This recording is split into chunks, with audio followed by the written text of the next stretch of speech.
because Chris was sweet and he didn't want anybody to be mad. And he goes, "We got a new cast member over here. This is Jay Mohr. He's a feature performer, and you're out here dicking around. You got to go say hi to the guy, Chris." Chris goes, "How are you, young fella?" and walks across the room to shake my hand, fake trips about 10 feet away. His glasses fly off, hit me in my eye, I can't see, and he falls face first into my crotch and begins miming sucking my dick. And he's going, "How are Jay Mohr? Oh, he's funny. Oh, Spade's gay. Oh." And he gets up, wipes his mouth, he goes, "Hey, I guess I'll see you around." And he just walks out. That was the first time I had ever met Chris Farley. He blew me through my jeans. The greatest Chris Farley story, and then we'll move on to something else. We'll talk about Marissa Tomei. I promised you that, I think. Is Chris Farley, David Tell and I were sitting around on a rewrite night, which is on a Thursday. And again, I'm not lobbying for you to buy my book. I'm just saying, for those of you that read Gasping for Airtime, just bear with us. We're going to get to some deep stuff. Thursday night is the rewrite night, and it will bend your mind into other dimensions. You have 14, 15 guys, they graduated with honors from Harvard, arguing if a son in a sketch's name should be named Jeff, Jeffrey, or Joe. And this shit goes on for 2 hours. I remember sitting at a table, and people are going, "Well, what do we name the high school for the Gap Girls sketch?" And they're like, "What about McKinley High?" And everyone scrunches up their face. Like me, I just write McKinley High, like, good, done. Doesn't matter, because that's not the sketch. It's just the exterior shot of the high school where they put the fake sign up. McKinley High, they're like, "I don't know, McKinling, it sounds weird." Somebody goes, "What about Central High?" And guys go, "Sounds a little too urban." You know what I mean? Sounds a little urban. And they go, "What about, hey, how about high school? I don't know, screw it. How about High School High?" No, that's a little on the nose. And you learn these bizarre, like, joke writing phrases like, that's a little on the nose. How about Gap Girl High? You don't want to tip it. Don't tip it. That one's on the nose. That's too jokey. Now I ask you, listener, how the fuck could a joke be too jokey? But these are the things you learn your first day when you're in the trenches of Saturday Night Live. I didn't know what the heck was going on. I was a stand-up comic. For 3 hours, these guys are literally arguing about what to name a high school. We're not rewriting the words in the sketch with the joke, with Farley eventually grabbing Sandler and going, "Lay off, I'm hungry." And then it hit me at that moment. Ian Maxtone Graham, and I said this on Kevin Smith's podcast, on the Smodcast, per diem, Ian Maxtone Graham did not go to Harvard. He was like the one guy writer. He went to Brown. And they would tease him like he was a piece of garbage, like he flunked out of Mount Everest college. Like, "Why don't you go to college, man?" You ever see that commercial with that angry black guy in an overpass? "Why are you making it so difficult? Damn. Like, I'm really going to go to your college? You're on an overpass in Hollis, Queens, and your hat's crooked. Why are you making it difficult, son?" "I don't know, because you just called me son." "Really? Sean Kemp Jr.?" So Ian Maxtone Graham would pitch something, and Jim Downey would go, "Is that how they would do it at Brown, Ian? Ian, I would like to know how Brown..."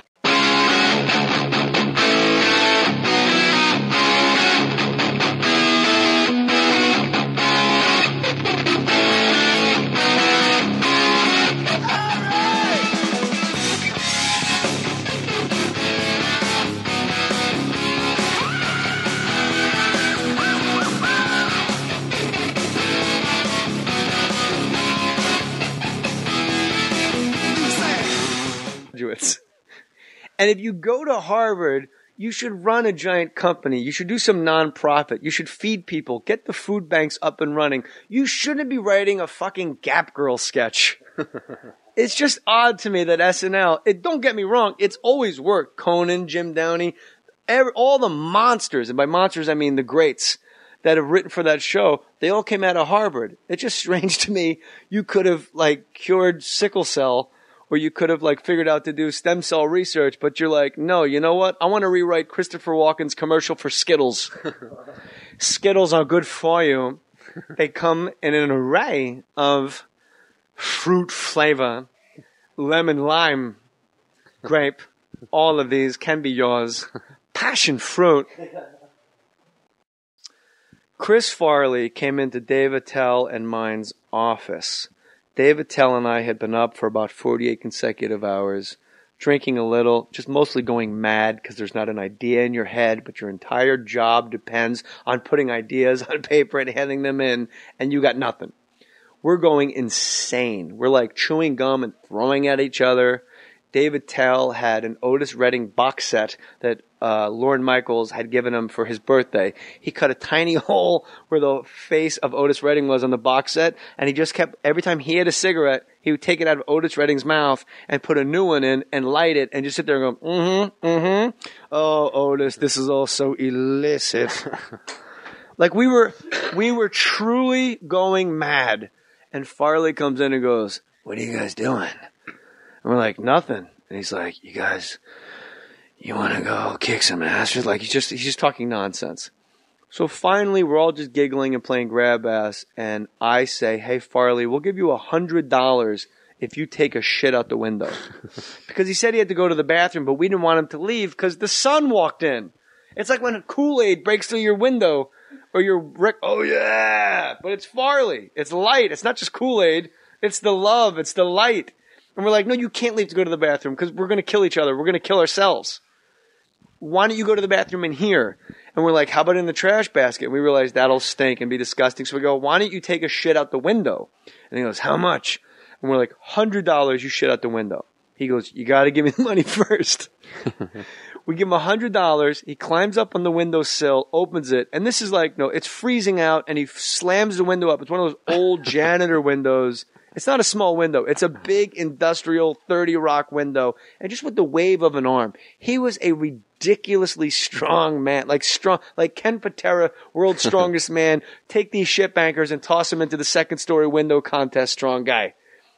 And he lifts it up, and he stands with his ass out on the ledge. And the only thing in the room, inside, the only thing inside is his head because the windowsill is resting now like a yoke on the back of his neck and shoulders and the front half of his feet. The rest of all 330 pounds of Chris Farley are outside the building of 30 Rock. And he is pushing with his pants around his ankles as hard as he can to get that $100, to earn it. You know why? Because he had to put his name on it. If you're giving me $100 to shit out the window, I got to shit out the window or I got to give the money back. That's the kind of guy he was.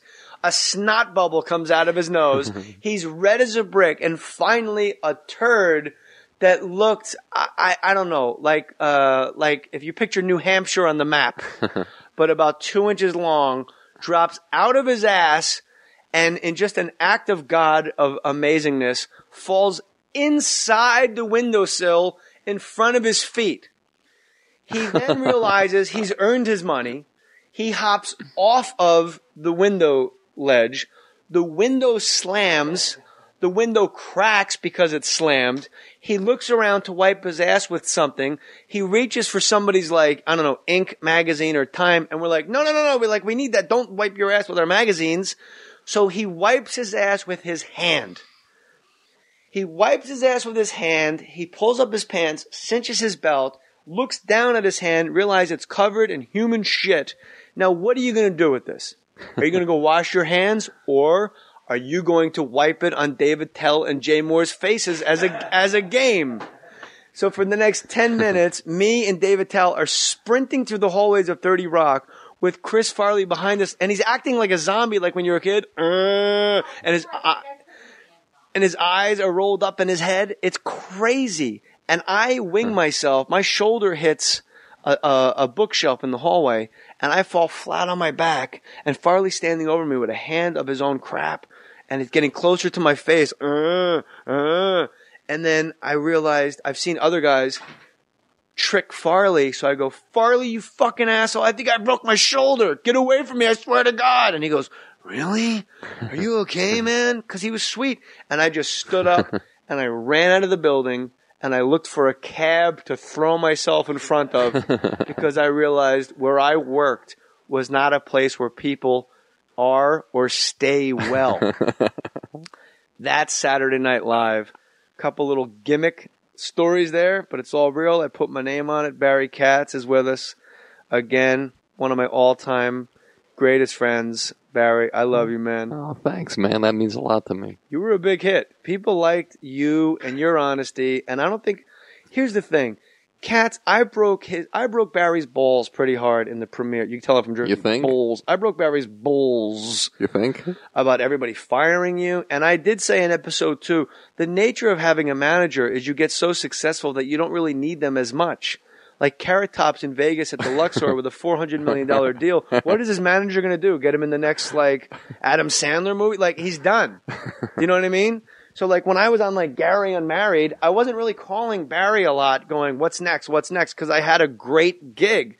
Now Gary Unmarried is no longer on the air, and I'm ham and egging it. I'm on the phone with this prick every day going, what do you got, Katz? What are you doing? I bought a sitcom house and I'm a stand-up comic. What the hell? Yeah, I'm 40 years old. It says wise guys over my shoulder. That's not how I thought this was going to play out. What are we doing, Norton? It says bananas over my shoulder, Norton. I'm 40 years old. Whoop-de-doo over there. So, in all fairness, I didn't want people to get the impression that Barry's just like this douchebag manager that people run through on their way to greatness, and when they get there, they tap out. It's the nature of the business. And Barry's just one of the only managers, we like putting our name on it on Mohr Sports, that came in here and he sat down at the Fake Mustache Studios and he put his damn name on it. No manager in Hollywood would sit in the seat you're in and say the things you said and the self-deprecating things you said. And people listening to more stories were like, this guy's fucking great. And just thank you for doing it. Oh, it was awesome. And thanks for coming back, because I know you wanted to ask me a ton of questions that you thought would be good for the podcast. I know the listeners, now that I know the type of cool people they are, this is going to be up their alley. But I did want to give that disclaimer. I did it in episode 2. I do it again. Barry's an extraordinary manager. He's one of the guys, if you suck, he'll say, look, you're a really nice guy, but I think you suck. And I can't possibly take you to NBC, to the network, and push your show because it's a horrible idea. And when you tell people that, for the rest of their life, they go, man, fuck BarryKatz. Fuck that guy. They'd rather be bullshitted. Not me, not Maddie, not Kevin Smith, not Jason. We're guys, you tell us how it is. We're Jersey guys. Katz is from Long Meadow, Massachusetts. Which is an Indian word. It means Jews live here. Attaboy. Shecky Katz, ladies and gentlemen. So thanks for coming back. Oh, it's and awesome. You got balls of steel, man. No other manager is going to sit here and talk about people coming and going. I love it. I love everything about it. It's I said before, I think, you got to love what you do, but you can't fall in love with it. And like you can't have any attachment to what you're doing, or if you have that attachment, it never comes. Yeah. So Barry was the executive producer of one of the greatest television shows in history that I happened to be on, Action. BarryKatz was the executive producer of Action. BarryKatz and I and Peter Engel were the ones that created Last ComicStanding. And I'll say this, a lot of people, you got to stay off the internet sometimes because people are just so stupid. And you know how we feel about Camaro Guy 12. They'll say like, well, that show is fixed because BarryKatz clients, they all got into the house or into the finals. You can't fix an audition. That's like saying American Idol's fixed when Simon Cowell picked that lady because he liked the way she sang. You can only fix it when you get to the contest part. And if you take the 10 comics that made it into the house on Last Comic, back when they had a house on Last ComicStanding, I think 3 of them were BarryKatz clients. And people don't realize they earned, like Gary Goldman crushed it. Who else was your client? Well, Gary was the main one on that episode that went forward. Gary went forward, but there was somebody. Dan Natterman didn't make it on Last ComicStanding, and people drew Carrie. I loved it. And we love Dan Natterman, but when you're dealing with a network will say something like, what do you got? This was an incredible story. I want to get into this because a lot of people don't realize this about Last ComicStanding.